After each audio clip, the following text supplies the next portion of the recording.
வாழ்க வளமுடன். Astro news நண்பர்கள் அனைவருக்கும் இனிய மாலை வணக்கங்கள். இன்றைய பதிவில் மீன ராசியில் பிறந்த நண்பர்களே, விதியின் வசத்தால் உங்களுடைய வாழ்க்கையில் உங்களுடைய எதிரே வரப்போகும் குபேரன், விதியின் நாயகன் என்று சொல்லக்கூடிய சனி பகவான் வக்ரமடைந்திருக்கக்கூடிய இந்த ஒரு காலகட்டத்தில் மதியின் வழியில் நடக்கக்கூடிய ஒரு கிரகமும் உங்களுடைய ராசிநாதனும் இரண்டும் கேந்திர அமைப்பில் அமைந்து அதே நேரத்தில் உச்சமடைந்த புதன் மூலமாக உங்களுக்கு குபேரனால் கிடைக்கப் போகும் மாபெரும் வரங்கள் 3. இன்றைய பதிவில் அதை பற்றி பார்க்க வரோம். பதிவாக ஃபுல்லாக பாருங்கள். மேலும் நம்ம சேனலில் ஏற்கனவே சனி வக்ர பயிற்சி வழங்க பதிவிட்டு வச்சு பார்க்கலன்னா சேனலில் போய் பாருங்கள். கண்டிப்பாக சொல்லுவாங்க. மறக்காம நம்ம சேனலை சப்ஸ்கிரைப் பண்ணிட்டு கூட தர பெல் ஐக்கான ப்ரெஸ் பண்ணிட்டு பக்கத்தில் ஒரு ஆளுன்ற ஆப்ஷன் தவறாமல் செலக்ட் பண்ணிச்சுங்க. அந்த 4 விடக்கூடிய அடுத்தடுத்த பதிவுகள் உங்களுக்கு உடனுக்குடன் நோட்டிஃபிகேஷனாக வந்து சேரும்.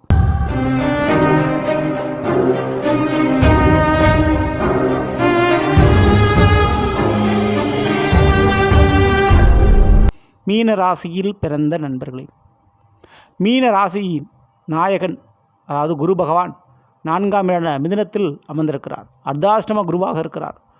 ஜென்மத்தில் சனி பகவான் அமர்ந்திருந்து வீடு, மனை, கார், வண்டி வாகனம், படிப்பு, கற்பு போன்ற விஷயத்தில் பிரச்சனைகளை கொடுத்து கொண்டிருந்தார். அந்த பிரச்சனைகளை சமாளிக்கிற அளவுக்கு வல்லமையை, திறமையை, அறிவை இந்த குருவான் உங்களுக்கு கொடுத்து கொண்டிருந்தார். சரிங்களா?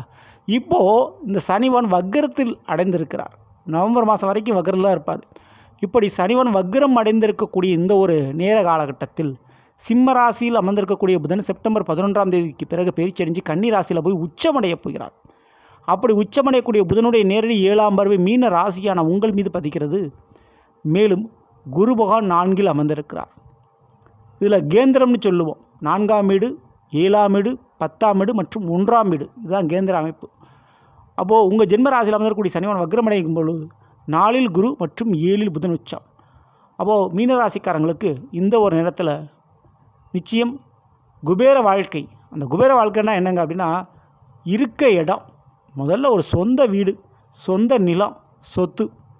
1008 பிரச்சனைகள் இருந்தாலும் சொந்த வீட்டில் இருந்து எம்பிட்டு பிரச்சனை நடந்தாலும் அது பெருசாக தெரியாது, அது சமாளிச்சுக்கலாம். அப்படி உங்களுடைய கனவாக இருக்கக்கூடிய சொந்த வீட்டை இப்பொழுது உருவாக்கி தரப்போகின்ற 2 கிரகங்கள். சொத்து பிரச்சனை இருந்தால் சரியாகும்.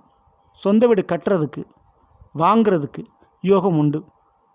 அதே போல் வெளிநாட்டில் நான் செட்டில் ஆகணும், வேறு ஒரு ஊரில் நான் செட்டில் ஆகணும், இந்த ஊரை விட்டு போனால் போதும், இந்த சொந்த பந்தத்தை விட்டு விலகினா போதும், இல்லை இந்த வேலையை விட்டு நான் மாறினா போதும் அப்படின்னு ஒரு மாற்றத்தை எதிர்பார்த்து கொண்டிருக்கிறவர்களுக்கு நல்ல ஒரு இடத்தில் இனி வீடும் மனையும் வேலையும் உங்களுக்கு அமையும். அது கிடைக்கக்கூடிய நேரம். குறிப்பிட்டு நண்பர்களுடைய உதவி, உறவுகள்கிட்ட கொடுத்த பணம் திரும்ப கிடைக்கிறதுக்கு வாய்ப்புண்டு. கல்வியால், படிப்பால் ஒரு தொடர்பு, புதிய தொடர்பு இருக்கும். படிக்கின்ற இடத்துல ஏற்படக்கூடிய நட்பு பழக்க வழக்கத்தின் மூலமாக ஒரு வேலை தொழில் அமைகிறதுக்கு வாய்ப்பு உண்டு. மேலும் மாமன் வழி உறவுகள் மூலமாக நன்மையும், திருமண வாழ்க்கை, திடீர் திருமண வாழ்க்கை அமைவதற்குண்டான யோக காலகட்டம்.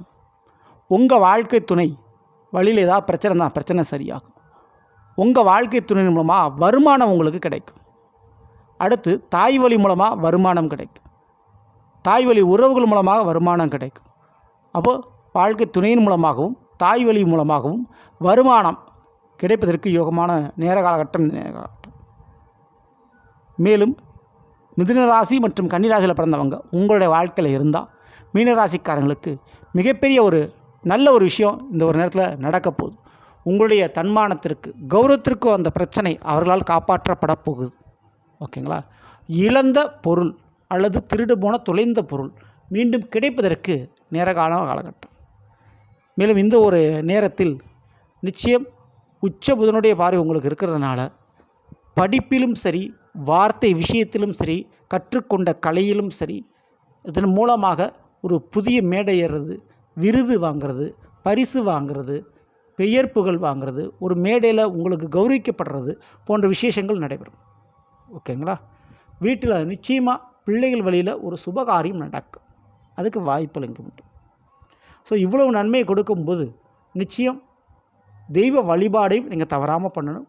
அதில் மிக முக்கியமாக பெருமாளுடைய வழிபாடும் மீனராசிக்காரங்க, அதுவும் குறிப்பிட்டு திருப்பதி சென்று விட்டு வர மிகப்பெரிய அளவு மாற்றங்கள் நடக்கும்.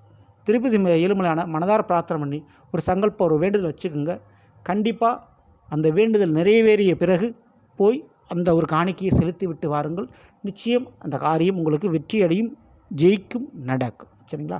இந்த வீடியோ பிடிச்சிருந்தா லைக் பண்ணுங்கள், மற்ற ஷேர் பண்ணுங்கள், மறக்காம நம்ம சேனலை சப்ஸ்கிரைப் பண்ணி வச்சுங்க. அடுத்த வீடியோவில் சந்திப்போம். நன்றி, வணக்கம், வாழ்க வளமுடன்.